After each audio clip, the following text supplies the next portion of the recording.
సంచలన దర్శకుడు రామ్ గోపాల్ వర్మ పేరు తెలియని వారుండరు. ఆయన తెరకెక్కించే సినిమాలే కాదు, ఆయన చేసే వ్యాఖ్యలు కూడా సంచలనం సృష్టించేవిగా ఉంటాయి. ఇక రామ్ గోపాల్ వర్మ ఇటీవల నిర్మించిన వ్యూహం సినిమా విడుదలకు మళ్లీ బ్రేక్ పడింది. అసభ్యకర సన్నివేశాలు ఉన్నట్లు సినిమాలో తమ రిటిషన్ దెబ్బతినేలాగా సన్నివేశాలు ఉన్నాయంటూ టీడీపీ జాతీయ అధ్యక్షుడు నారా లోకేష్ హైకోర్టులో పిటిషన్ దాఖలు చేశారు. తన తండ్రి చంద్రబాబును తనను కించపరుస్తూ అసభ్యకర సీన్లు చిత్రీకరించారని పిటిషన్లో పేర్కొన్నారు లోకేష్. ఆ సినిమా సెన్సార్ సర్టిఫికేట్ రద్దు చేయాలంటూ లోకేష్ దాఖలు చేసిన పిటిషన్పై హైకోర్టులో విచారణ జరిగింది. సినిమాటోగ్రఫీ రూల్స్ పాటించలేదని వాదించారు లోకేష్ తరపు న్యాయవాది శ్రావణ్. ఇరు వర్గాల వాదనలో కోర్టు సెన్సార్ బోర్డుకు కీలక ఆదేశాలు జారీ చేసింది. వ్యూహం సినిమాకు central board of film certification జారీ చేసిన సెన్సార్ సర్టిఫికేట్ ను రద్దు చేసింది. సినిమాను మరోసారి రివ్యూ చేయాలని కోర్టు సెన్సార్ బోర్డుకు ఆదేశాలు జారీ చేసింది. నివేదిక ఇవ్వాలని కమిటీకి సూచించింది కోర్టు. 3 వారాల పాటు విచారణ వాయిదా వేస్తూ ఆదేశాలిచ్చింది హైకోర్టు.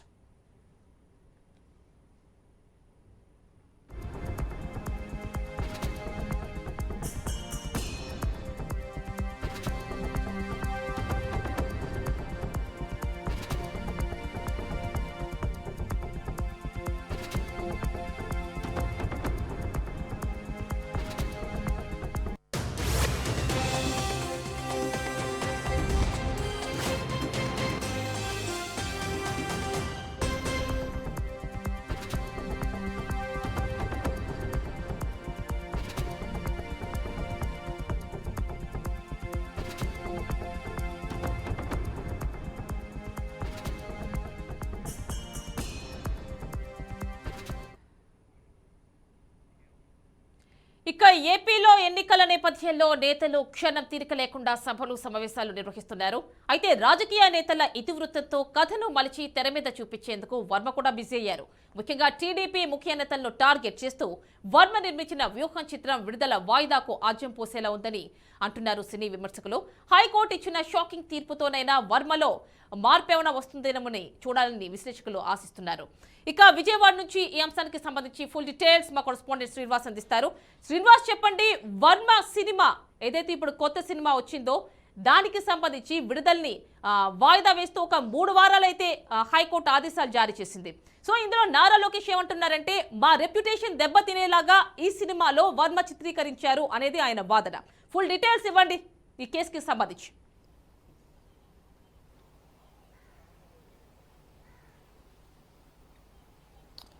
ఆమె దీనికి సంబంధించి కాంట్రవర్సీకి క్యారప్ అడ్రస్ గా మారిపోయారు రామ్ గోపాల్ వర్మ. గత కొంతకాలంగా ఆయన తీసినటువంటి సినిమాలు ఏవైతే ఉన్నాయో వాటి మీద ఎప్పటికప్పుడే కాంట్రవర్సీ ఏదో ఒకటి క్రియేట్ అవుతూనే ఉంది. అయితే ఎప్పుడూ కూడా ఇటు పబ్లిక్ డొమినేషన్ నుంచి ఏదో ఆయన మీద వ్యతిరేకత వచ్చేది, అదేవిధంగా పొలిటికల్ డొమినేషన్ నుంచి వ్యతిరేకత వస్తూ ఉండేది. కామన్ గా ఆయన తీసేటువంటి సినిమాలు కల్పిత పాత్రలు, ఆ పాత్రలకు పెడుతున్నటువంటి పేర్లు కావచ్చు, ఇలాగ అనేక అంశాలు గతంలో మనం చూసిన లక్ష్మీ ఎన్టీఆర్ అంతకు ముందు తీసినటువంటి ఏదైతే పరిటాల రవి, దానికి సంబంధించి మొద్దుసీను క్యారెక్టరైజ్ తో తీసిన రక్త చరిత్ర పార్ట్ 1, 2 కావచ్చు, ఇవన్నింటిలో కూడా ఎప్పుడూ కూడా ఆయన ఆ నిజ జీవితానికి దగ్గరగా నేను కొన్ని సినిమాలు తీస్తున్నాను అంటూ ఆ సినిమాలో ఆ కథల్ని మలిచేటప్పుడు ఆ కుటుంబ సభ్యుల్ని కలవటం, వాళ్ళతో కొంత చర్చించడం, వాళ్ళ దగ్గర నుంచి కొంత సమాచారం తీసుకోవడం, ఆ క్యారెక్టర్ ఆయన నిజ జీవితంలో ఉండేటువంటి విధానాలను తెలుసుకోవడం, ఆ క్యారెక్టర్ని ఆయన సినిమాలో చిత్రీకరించడం, ఇలాంటివన్నీ కూడా ఆయన గతంలో చేసేవాళ్ళు. రామ్ గోపాల్ వర్మ తీసినటువంటి సినిమాల మీద కొంత కాంట్రవర్సీ వస్తూ ఉండేది. అంటే ఒక వర్గం దానికి సపోర్ట్ చేసి ఇంకో వర్గం కంపల్సరీ కూడా వ్యతిరేకించేటువంటి నేపథ్యం ఉండేది. అయితే ఈసారి మాత్రం రామ్ గోపాల్ వర్మ పర్టికులర్ గా అటు ఎన్టీఆర్కి సంబంధించిన టీడీపీ పార్టీలో పనిచేస్తున్నటువంటి నేతల్ని, అదేవిధంగా ఎన్టీఆర్ని, అదేవిధంగా కాంగ్రెస్ పార్టీలో ఉన్నటువంటి వ్యక్తుల్ని, అదేవిధంగా చంద్రబాబుని, నారా లోకేష్ని, ఇటు చిరంజీవిని, పవన్ కళ్యాణ్, వీళ్ళందరినీ కూడా పర్టికులర్ గా అంటే ఒక పార్టీకి అనుకూలంగా ఇంకొక పార్టీకి పూర్తి వ్యతిరేకంగా కొన్ని క్యారెక్టర్ని మలిచి వాళ్ళందరినీ కూడా పూర్తి స్థాయిలో విలన్లుగా చూపించేటువంటి ప్రయత్నం. అంటే జగన్మోహన్ రెడ్డి గారికి వ్యూహం అనే అంశాన్ని తెర మీద తీసుకొచ్చే క్రమంలో జగన్మోహన్ రెడ్డి ఆంధ్రప్రదేశ్ ముఖ్యమంత్రి ఆయన్ని హీరోగా చూపిస్తూ ఇటు కాంగ్రెస్ పార్టీ, సోనియా గాంధీ, అదేవిధంగా రోసయ్య, అదేవిధంగా మన్మోహన్ సింగ్, అంటే ఎక్కడా కూడా చిన్న డాట్ అంటే క్యారెక్టర్ క్యారెక్టర్ పరంగా చిన్న డాట్ కూడా ఎక్కడా లేనటువంటి వ్యక్తి మన్మోహన్ సింగ్. అలాంటి వాళ్ళందరినీ కూడా ఈ సినిమాలో చూపిస్తూ మరో పక్క నుంచి ఆ చిరంజీవిని, అదే పక్క నుంచి పవన్ కళ్యాణ్, అంటే సంబంధం లేనటువంటి వ్యక్తుల్ని వీళ్ళందరినీ కూడా చూపిస్తూ ఆయన అరెస్ట్కి కారణమైనటువంటి వ్యక్తులు సోనియా గాంధీ, రోసయ్య, అదేవిధంగా మన్మోహన్ సింగ్ లాంటి వ్యక్తుల్ని ఆయన అరెస్ట్కి కారణంగా చూపిస్తూ మరో పక్క నుంచి వీటన్నిటికీ వ్యక్తి వాళ్ళేస్తూ వ్యూహాన్ని పన్ని ఆ వ్యూహంలో జగన్మోహన్ రెడ్డిని ఆ వ్యూహంలో బంధించారనేటువంటి అంశాన్ని చూపించే విధంగా కూడా కొన్ని క్యారెక్టర్ని, అంటే పూర్తిగా ఒక డూప్లికేట్ పాత్రని చూపిస్తూ ఆ పాత్రలకి వీళ్ళు బయట నిజ జీవితంలో ఎలా ఉంటారో అలాంటి డ్రెస్ కోడ్నే వాడుతూ అలాంటి హావభావాలను పండిస్తూ పూర్తి స్థాయిలో పూర్తిగా అంటే పార్టీల పేర్లు కూడా డైరెక్ట్ గా పలుకుతూ ఆ పార్టీ జెండాలను చూపిస్తూ చిత్రీకరణ జరిపారు. అంటే ఇందులో వైఎస్ఆర్సీపీకి సంబంధించినటువంటి క్యారెక్టర్లను చూపించేటువంటి క్రమంలో అంతా కంప్లీట్ పాజిటివ్ గా చూపిస్తూ టీడీపీ కానీ ఇటు ఇతర పార్టీలు ఏవైతే ఉన్నారో వాళ్ళందరినీ కంప్లీట్ నెగిటివ్ గా చూపిస్తూ కూడా ఈ క్యారెక్టర్లన్నింటినీ కూడా చిత్రీకరిస్తూ మరో పక్క నుంచి పార్టీ జెండాలు వైసీపీ పార్టీ జెండాల్ని పూర్తిగా ఆ సినిమాలో వాడుకునేటువంటి ప్రయత్నాలు జరిగాయి. ఇవన్నీ కూడా వెరసి సినిమాని పూర్తిగా ఒక కొన్ని పార్టీలకి అదేవిధంగా కొంతమంది వ్యక్తులు మనోభావాలు దెబ్బతినే విధంగా చిత్రీకరించారు. అదే దానికి సంబంధించి మళ్ళీ ఆ సినిమా నిర్మాత ఎవరైతే ఉన్నారో ఆ నిర్మాత తిరుమల తిరుపతి బోర్డు మెంబర్ గా ఉండడం, మరో పక్క నుంచి ఆ సినిమా అంతా కూడా తీసేటప్పుడు ఆయన పూర్తిగా ఇటు వైసీపీ జగన్మోహన్ రెడ్డిని అదేవిధంగా కొంతమంది మంత్రుల్ని గతంలో పనిచేసినట్టు సినీ ఫోటోగ్రఫీ మంత్రి పేరుని నానిని కలవటం, ఇలా కలిసిన సందర్భంలో ఈ సినిమా ప్రకటన చేయడం, ఆ వ్యూహం అని చెప్పినటువంటి క్రమంలో జగన్మోహన్ రెడ్డిని పూర్తిగా ఆ వ్యూహంలో బంధించారు అని చెప్పని ఈ చంద్రబాబు నాయుడు కుటుంబానికి అన్ని రకరకాల అంశాలని వాళ్ళకి ఆపాదిస్తూ కూడా ఈ సినిమా అంతా కూడా చిత్రీకరించారు. సో ఇందులో ఏదైతే ఈ సినిమా పార్ట్ ట్రీజర్స్ ఎప్పుడైతే బయటకు వచ్చాయో నారా లోకేష్ దీన్ని మొదటి నుంచి ఖండిస్తూ వచ్చారు. ఆ తర్వాత ఈ డమ్మీ క్యారెక్టర్స్ ఏవైతే ఉన్నాయో ఆ క్యారెక్టర్స్ ని వీళ్ళ నిజ జీవితంలో వాళ్ళ క్యారెక్టర్స్ ని దెబ్బతీసే విధంగా, అంతేకాకుండా ఎన్నికల నేపథ్యం దృష్టిలో పెట్టుకుని పూర్తిగా ఎన్నికలకు సంబంధించినటువంటి ఒక అంశాన్ని సినిమాగా చూపించేటువంటి ప్రయత్నాన్ని పార్టీ తరపు నుంచి ఈయన తీసుకున్నట్టుగా కోర్టుకు వెళ్ళడం జరిగింది. అంతేకాకుండా ఆ క్యారెక్టర్లు ఏవైతున్నాయో ఆ క్యారెక్టర్లు పూర్తిగా వాళ్ళ వ్యక్తిత్వ హననానికి పూనుకున్నట్టుగా అనిపించింది. అంతేకాకుండా దానిలో ఉన్నటువంటి ఆత్మాభిమానాలు దెబ్బతినే విధంగా కూడా ఆ క్యారెక్టర్లను మలిచారు. అసలు దాన్ని ఎలా అనుమతిస్తుంది సెన్సార్ అంటూ కూడా ఆయన హైకోర్టుకు వెళ్లారు. అయితే హైకోర్టు దాని మీద పరిశీలించిన తర్వాత సెన్సార్ బోర్డుకి ఒక లేఖను అయితే ఇవ్వడం జరిగింది. పూర్తిగా ఆ సినిమాని నిలుపుదల చేయండి, ఆ సినిమాని ఇప్పుడే విడుదల చేయొద్దు, ఎన్నికలున్న నేపథ్యంలో దాని మీద అభ్యంతరాలు వ్యక్తం అవుతున్నాయని. సో అభ్యంతరాలు వ్యక్తం అవుతున్న నేపథ్యంలో మరొకసారి దాని మీద పూర్తిగా వాదనలు జరిగిన తర్వాత ఇది ఒకసారి కమిటీ వేసి, అంటే ఏదైతే ఒక కమిటీని సెన్సార్ కమిటీ నుంచి పూర్తిగా ఈ సినిమాని మరొకసారి పరిశీలించాలి. దీని మీద వ్యక్తం అవుతున్నటువంటి అంటే ఇక్కడ నుంచి ఎవరైతే అపోనెంట్ ఎవరైతే ఉన్నారో అంటే కోర్టుని ఆశ్రయించినటువంటి వ్యక్తులు ఎవరైతే ఉన్నారో వాళ్ళు, అప్పీల్దారులు ఎవరైతే ఉన్నారో వాళ్ళు అభ్యంతరం చేస్తున్నటువంటి అంశాలు ఆ సినిమాలో పూర్తి స్థాయిలో ఉన్నాయా లేదా, ఆ సినిమా అసలు ఎన్నికల ముందు రిలీజ్ చేయడానికి అర్హత ఉన్నటువంటి సినిమానా కాదా అనేది పూర్తిగా కోర్టుకి నివేదన ఇవ్వాలంటూ కూడా ఒక కమిటీకి సిఫార్సు చేయడం జరిగింది. 3 వారాల గడువు కూడా ఇచ్చారు. ఈ 3 వారాల గడువులో ఈ కమిటీ ఇచ్చిన నివేదిక తర్వాత కోర్టు ఒకసారి దాన్ని పరిశీలించాల్సిన అవసరం ఉంటుంది. అంతేకాకుండా ఏదైతే వర్మ తీసినటువంటి సినిమా ఏదైతే ఉందో దానిలో ప్రచారంలోప్పటి నుంచి కూడా దీని మీద పెద్ద ఎత్తున ప్రచారం చేసుకున్నారు. సినిమా ఫ్రీ ఈవెంట్ ఫంక్షన్ అంటూ కూడా నిర్వహించినటువంటి ఏదైతే విజయవాడలో నిర్వహించినటువంటి సభ ఏదైతే ఉందో మొత్తం వైఎస్ఆర్సీపీ క్యాడర్ అంతా కూడా ఆ వేదిక నుంచి అనేక రకాలుగా, అంటే పూర్తిగా ఇటు మన ప్రతిపక్షాల మీద బురద జల్లే విధంగా ఆ వేదిక నుంచి రాజకీయ ఉపన్యాసాలు చేయడం అనే అంశాన్ని కూడా వీళ్ళు కోర్టు ముందుకు తీసుకురావడం జరిగింది. అంతేకాకుండా ఏదైతే ఈ సినిమాకి సంబంధించినటువంటి అంశాలు ఉంటాయో, ప్రధాన అంశాలు ఏవైతే ఉంటాయో అవన్నీ కూడా వ్యక్తిత్వ డ్యామేజ్ చేసే విధంగా, అంటే ఆ వ్యక్తుల్ని డ్యామేజ్ చేసే విధంగా కూడా చూపించారనేది కూడా ఉంది. శ్రీనివాస్, అయితే ఆల్రెడీ తెలుగు ఫిల్మ్ ఇండస్ట్రీ నుంచి సెన్సార్ సర్టిఫికెట్ తీసుకున్నా అది పనికి రాకుండా పోవడంతో సెంట్రల్ ఫిల్మ్ బోర్డ్ సర్టిఫికెట్ వైపు వెళ్ళినట్టుగా తెలుస్తోంది. మరి అది కూడా కోర్టు క్వాష్ చేసేసింది. సో ఈ నేపథ్యంలో వర్మ రియాక్షన్ ఏంటి, ఆయన మద్దతుదారుల రియాక్షన్ ఏంటి, ఎస్పెషల్లీ వైసీపీ?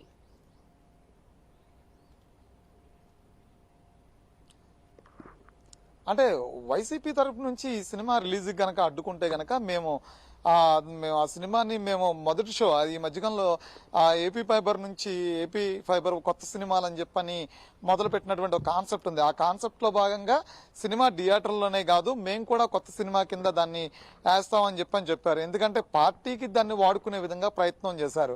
సో ఆ సినిమా ఈ పార్టీకి మైలేజ్ అవుతుంది అనేది కూడా వైసీపీ ప్రచారం చేసుకున్నటువంటి పరిస్థితి. సో వైసీపీ ప్రచారం చేసుకునే క్రమమే కాకుండా ఈయన వైసీపీకి మద్దతుగా సినిమా తీస్తున్నట్టు కూడా ఆయన కూడా ప్రచారం చేసుకుంటూ వెళ్లారు. దానికి అన్ని ఎవిడెన్సెస్ ఏదైతే ఇవన్నీ కూడా ఫుటేజ్ ఎవిడెన్సెస్, వీడియో ఎవిడెన్సెస్ కిందనే ఇవన్నీ కూడా బహిరంగ వేదికల మీద నుంచో మాట్లాడడం, మరో పక్క నుంచి బహిరంగంగానే ఆయన ఒక ఒక ప్రత్యర్థి పార్టీ వ్యక్తిలా మాట్లాడడం, అలాంటివన్నీ కూడా ఆయన ఓన్ చేసుకుని మాట్లాడినటువంటి సందర్భాలు కూడా చాలా ప్రెస్ మీట్లో ఆయన ఓన్ చేసుకుని మాట్లాడడం.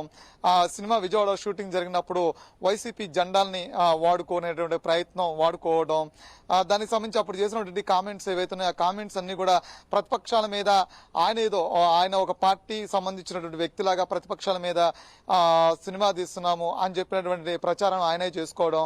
సో ఆ సినిమాకి ప్రొడ్యూసర్గా ఈ పార్టీకి సంబంధించినటువంటి వైసీపీ పార్టీకి సంబంధించిన వ్యక్తే ఉండడం, ఇలాంటివన్నీ కూడా అంశాలన్నీ కూడా ఈ ఈవెంట్ ఏదైతే జరిగిందో ప్రీ రిలీజ్ ఈవెంట్ ఏదైతే జరిగిందో ఆ ఈవెంట్ లో కూడా వైసీపీకి సంబంధించిన మంత్రులు అనేక మంది ఆ వేదిక నుంచి అనేక సంచలనాత్మకమైనటువంటి పదాలను వాడడం, అంటే ప్రతిపక్షాలను ఉద్దేశించి మాట్లాడడం, అదే వేదిక నుంచి రాంగోపాల్ కూడా మాట్లాడడం. సో ఆయన తీసినటువంటి సినిమా ఓవరాల్ గా ఆ సినిమా అంతా కూడా కక్షపూరితంగా, అంటే ప్రతిపక్షాల మీద బురద జల్లడానికి, అంటే ఇప్పుడు పార్టీలు ఎలాగా ఒకళ్ళ మీద ఒకళ్ళ బురద జల్లుకునేటువంటి ప్రయత్నాలు చేస్తూ ఉంటాయో ఒక అంశాన్ని ఎలాగైతే ప్రజల్లోకి ఎక్కించేటువంటి ప్రయత్నాలు చేస్తారో అది సినిమా రూపంలో రాంగోపాల్ ఎక్కిస్తున్నాడు అనే దాన్ని పూర్తిగా కోర్టు ముందు తీసుకెళ్లారు. కాబట్టి అది క్వాష్ అయిపోయినటువంటి పరిస్థితి.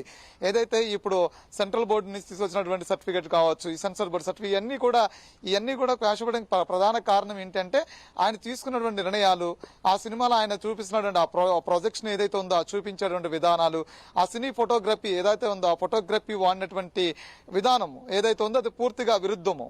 కంప్లీట్ ఒక వ్యక్తుల్ని చూపించేటువంటి క్రమంలో వాళ్ళని చాలా క్రూయల్ గా చూపించడం, వాళ్ళ అహాభావాల్ని యాస్టిస్ గా అక్కడ స్క్రీన్ మీద చూపించడం ప్రయత్నాలు ఇవన్నీ చేయడంతో ఆ సినీ ఫోటోగ్రఫీలోనే పెద్ద అవాంతరాలు అనేది వ్యక్తపరిచారు. సో దాన్ని పరిశీలించిన తర్వాతే కోర్టు కూడా ఒకటి రెండు సార్లు దాన్ని పరిశీలించిన తర్వాత ఈ సినిమా మీద ఎటువంటి అభ్యంతరాలు, ఎన్ని అభ్యంతరాలతో అన్ని అభ్యంతరాలు కోర్టు ఇప్పటికే చెప్పడం జరిగింది, లేఖ రూపంలోనే చెప్పడం జరిగింది. సో దాన్ని మళ్ళీ ఒకసారి పరిశీలించిన తర్వాత ఆ సినిమాను పూర్తిగా రిలీజ్ గా ఆపేయటమే కాకుండా ఆ సినిమాకి అనుమతి ఇవ్వకపోయినక్కడ కూడా పెద్ద ఆశ్చర్యపోనవసరం అంత స్థాయిలో హైకోర్టు మండిపడినటువంటి పరిస్థితిని కూడా మనం చూసాం. ఎందుకంటే కేవలం వ్యక్తిత్వ హననాన్ని, ఆత్మాభిమానాలు దెబ్బతినే విధంగా ఆయన ఓన్ చేసుకుని ఒక సినిమాలాగా చిత్రీకరిస్తే బాగుండేది. అంటే ఆ నిజ జీవితాల్లో సినిమాల్లో చూపించేటప్పుడు ఇంచుమించుగా ఆ క్యారెక్టర్ని దగ్గరగా చూపిస్తారు తప్ప ఆ క్యారెక్టర్ని సినిమాలో ఓపెన్ గా చూపించేటువంటి ప్రయత్నం చేయరు. కానీ ఇక్కడ జగన్మోహన్ రెడ్డిని డైరెక్ట్ గా తిడితే ఎలా ఉంటుందో, లేదంటే డైరెక్ట్ గా జగన్మోహన్ రెడ్డిని తిడితే ఎలా ఉంటుందో అలా డైరెక్ట్ గా చూపించే ప్రయత్నం రాంగోపాల్ తీసుకున్నాడు. కాబట్టి ఇది సినిమాల రూపంలో చూపిస్తే అనేక మందిని ప్రభావితం చేయడమే కాకుండా వ్యక్తిత్వ హననానికి వెళుతున్నటువంటి నేపథ్యం కూడా ఇక్కడ చూపించారు. కదా ఆ సినీ ఫోటోగ్రఫీని పూర్తిగా తప్పుపట్టడం జరిగింది. సో ఆ తప్పుపట్టిన నేపథ్యంలో దీన్ని పరిగణలో తీసుకుని ఈ సినిమా అసలు విడుదలకు అవకాశం ఉంటుందా లేదా అనేది కూడా కమిటీ నివేదిక ఇవ్వాలంటూ కూడా చెప్పడం జరిగింది. అంటే శ్రీనివాస్ క్యారెక్టర్స్ కూడా పూర్తిగా నిజ జీవితంలోని వ్యక్తుల్ని పోలినట్టుగా ఖచ్చితంగా తెలుస్తుంది మనకి. సో మరి దీనిపైన కోర్టు ఎలా స్పందించింది?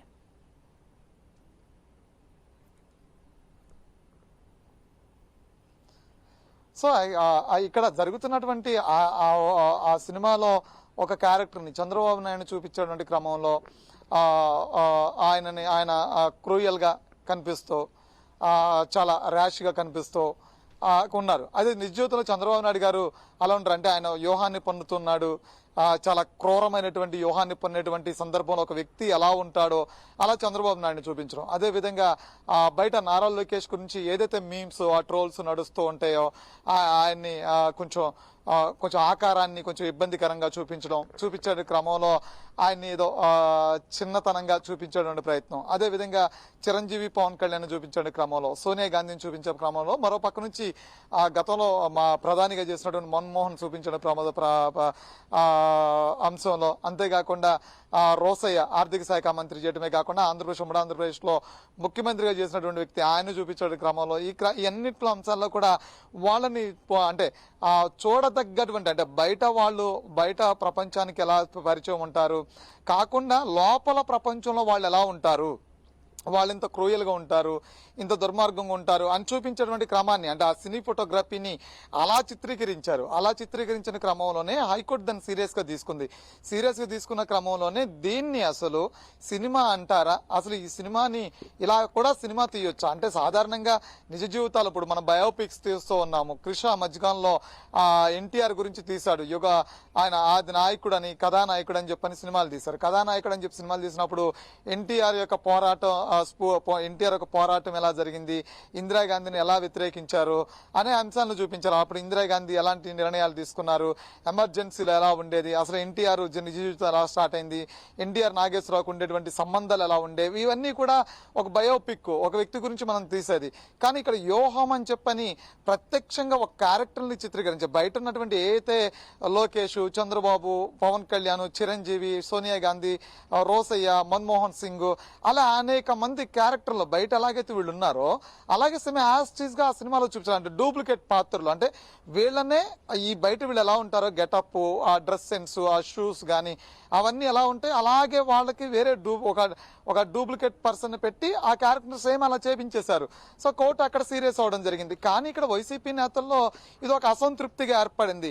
సినిమాలా ఇంతు చూడరు, సినిమా ద్వారా ప్రజలు సినిమా ద్వారా ఇక్కడ వీళ్ళకి వచ్చే నష్టం ఏంటి అనే వితండవాదం చేస్తున్నారు. కానీ సినిమాని సినిమాలా తీసుంటే అంటే గతంలో ఆ యాత్ర అని చెప్పని సినిమా తీశారు. యాత్రని ఎలా తీసుకున్నారో యాత్ర అనేది ఒక వ్యక్తి నిజ జీవితాన్ని ఇలా చూపించుకుంటే బెటర్. కానీ యోహం అనే సినిమాని అలా కాకుండా వాళ్ళు కంప్లీట్ యోహం అనేది ఒక అంశం, ఒక వ్యవస్థని డ్యామేజ్ చేసే విధంగా, ఒక పొలిటికల్ సిస్టమ్ని డ్యామేజ్ చేసే విధంగా తనకున్నటువంటి తెలివితేటల్ని క్రూయల్గా వాడుతూ చాలా ఇబ్బందికరంగా వాడుతూ కూడా అందరికి ఉండేటువంటి థాట్స్ అంటే ఏంటంటే ఒక క్రూయల్ నేచర్ ఉన్నటువంటి వ్యక్తికి ఉండే థాట్స్ ఎలా ఉంటాయి ఆ థాట్స్ ని సినిమా కింద చిత్రీకరించి ఆ వ్యక్తిత్వ హరణానికి పాల్పడుతూ చూపించినటువంటి సినిమాని కోర్టు 100% సీరియస్ అయింది.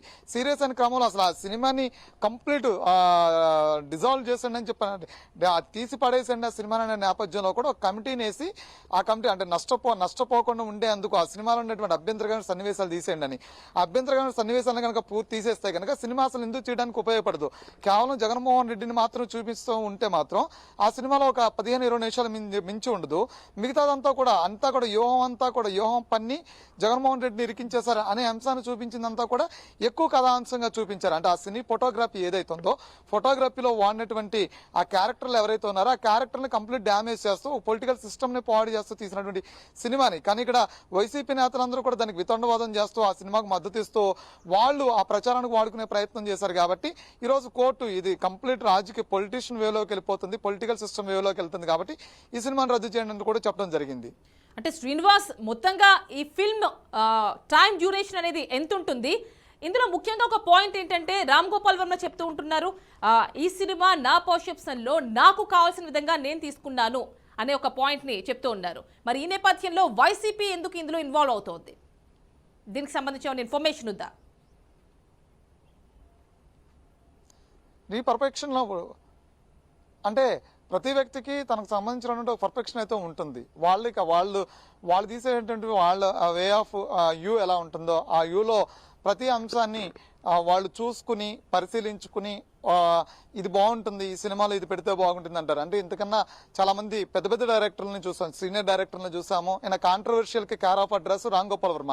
అంటే ఈయన అద్భుతమైనటువంటి చిత్రాలు ఏమి గతంలో తీశారు. అంటే గతంలో కొన్ని మంచి సినిమాలు తీశారు. ఆ తర్వాత ఆయన తీసినటువంటి చాలా సినిమాలు అట్టర్ ఫ్లాపులు, డిజాస్టర్ మూవీస్ అన్నిటినీ కూడా కంటిన్యూషన్ అంటే పార్ట్ 2 ఉంటాయి అని కూడా ఇప్పటి వరకు కూడా పార్ట్ 2 అనే ఏ సినిమాని కూడా తీయాలి. ఐస్ క్రీమ్ అని, ఆడవని, అదని ఇదని చాలా సినిమాలు తీశారు. చాలా సినిమాలు కూడా ఈయన పార్ట్ 2 ఉంటుంది అని చెప్పి కూడా ఏ సినిమాకి సీక్వెల్ కానీ పార్ట్ 2 కానీ తీసినటువంటి పరిస్థితులు లేవు. సో అంటే ఆయనకి అప్పటికప్పుడు కూడా ఆయన పర్ఫెక్షన్ లో చాలా చూస్తూ ఉంటాడు. కానీ అప్పుడు చూసినటువంటి పర్ఫెక్షన్ లోనే ఆ సినిమాని తెరకెక్కిస్తారు. ఆ సినిమాని ఏంటంటే ఆడియన్స్ కొంతవరకు రీచ్ చేసుకోరు. ఎందుకంటే ఫ్యామిలీతో ఇబ్బంది, రామ్ గోపాల్ వర్మ సినిమాకి వెళ్ళేటువంటి పరిస్థితులు ఈ రోజు లేవు. కానీ ఆయన పర్ఫెక్షన్ అంతా ఇప్పుడు రాజకీయ కోణంలో తీశారు. సో అనేక సార్లు వైసీపీ వాళ్ళని సంప్రదించి వైసీపీలో ఉన్నటువంటి ఒక నేతని ఆ సినిమాలకు పెట్టుబడి పెట్టించి ఆ సినిమా తీసారండి. ఆయన దగ్గర ఉన్న కథ ఏంటంటే, నా పర్ఫెక్షన్ లో ఇలాంటి మీకు యాంటీగా ఉన్నటువంటి అంటే మీ ప్రత్యర్థుల మీద ఇలాంటి సినిమా తీస్తున్నాను, దీనికి మీరు నాకు సపోర్ట్ చేయాలంటే కంపల్సరీ వాళ్ళకి ఎన్నికల టైంలో ఉపయోగపడుతుంది కాబట్టి దాన్ని మెప్పించి ఆయన డబ్బులు పెట్టుబడి పెట్టించి ఆ సినిమా తీశారు తప్ప ఆయన పర్ఫెక్షన్ లో తీసిందే లేదు. ఆయన వితండవాదం చేస్తూ ఉంటారు, ఇది నా పర్ఫెక్షన్ లో చూశాను, నీకు నచ్చితే చూడు లేకపోతే వద్దు అని చెప్పని. సో ఆయన పర్ఫెక్షన్ లో తీసిన సినిమాకి ఈ రోజు నారా లోకేష్ హైకోర్టుకి వెళ్తే హైకోర్టు చవాట్లు పెట్టాల్సిన పరిస్థితి ఎందుకు వచ్చింది? సో దానికి ఎందుకు ఆన్సర్ చేయలేకపోతున్నారు? అదే విధంగా మనం చూసినట్లయితే ఇటు ఫిలిం ఛాంబర్స్ ఇచ్చిన సర్టిఫికెట్స్ ని ఎందుకు హైకోర్టు తప్పుపట్టింది, అదేవిధంగా ఆ సెంట్రల్ బోర్డ్ ఆఫ్ ఇచ్చినటువంటి సర్టిఫికెట్ ని ఎందుకు తప్పుపట్టారు, వాళ్ళు ఎందుకు ఈయన పర్ఫెక్షన్ ని కరెక్ట్ అని చెప్పిన వాదన చేయలేకపోతున్నారు? సో దాని మీద ఎందుకు ఫైనల్ గా కమిటీ వేయాల్సి వచ్చింది? ఈయన పర్ఫెక్షన్ 100% కాకపోయినా 50% కరెక్ట్ అయినప్పటికి కూడా ఆ 50% లో అభ్యంతరకరమైన సన్నివేశాలను ఉంటే కనుక ఇప్పుడు సెన్సార్ బోర్డు కొన్ని రద్దు చేస్తుంటుంది. ఆ నేపథ్యాన్ని మనం చూస్తుంటాం. సో ఈయనంతా పర్ఫెక్షన్ అనేది పక్కదోవ పట్టించిన మాటలే తప్ప అది వాస్తవాలు అయితే కాదు. Right Srinivas, thank you. ఇక గుంటూరు నుంచి మా కరెస్పాండెంట్ శ్రీనివాస్ లైవ్ లో ఉన్నారు, మరిన్ని డీటెయిల్స్ అందిస్తారు. వ్యూహం సినిమా సెన్సార్ బోర్డ్ సర్టిఫికెట్ కి సంబంధించి high court, Telangana high court central board film certificate ని క్వాష్ చేసేసింది. సో ఈ నేపథ్యంలో గుంటూరు నుంచి మరిన్ని డీటెయిల్స్ శ్రీనివాస్ అందిస్తారు. శ్రీనివాస్, చెప్పండి, దీనికి సంబంధించి మీ దగ్గర ఉన్న అప్డేట్స్ ఏంటి? ఫుల్ డీటెయిల్స్ ఇవ్వండి. వ్యూహం సినిమాకి సంబంధించినటువంటి రాజకీయ రగడ ఆంధ్రప్రదేశ్ లో కొనసాగుతుంది. రామ్ గోపాల్ వర్మ, దాసరి కిరణ్ కుమార్ ఇరువురు కలిసి వ్యూహం సినిమాని రూపొందించడము, దాని ఫంక్షన్ కూడా విజయవాడలో గ్రాండ్ గా ప్రీ రిలీజ్ ఫంక్షన్ కూడా చేయడం జరిగింది. కానీ ఈ సినిమాలో అభ్యంతరాలు ఉన్నాయి, సన్నివేశాలను తొలగించాలంటూ కూడా తెలంగాణ హైకోర్టులో పిటిషన్ దాఖలు చేయడం జరిగింది. దానికి సంబంధించి దాఖలు చేసిన తర్వాత వ్యూహం సినిమాకి సంబంధించినటువంటి certificate pi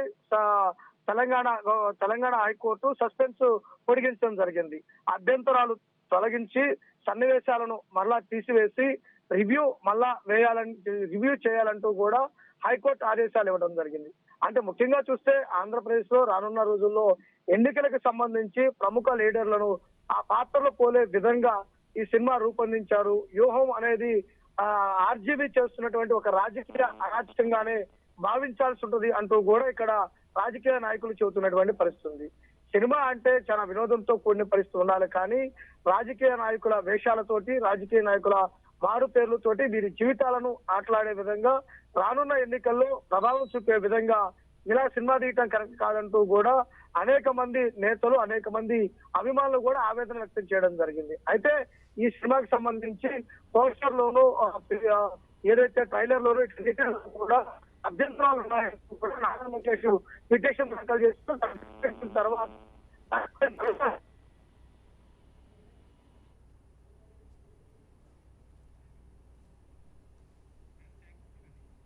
right Srinivas, thank you.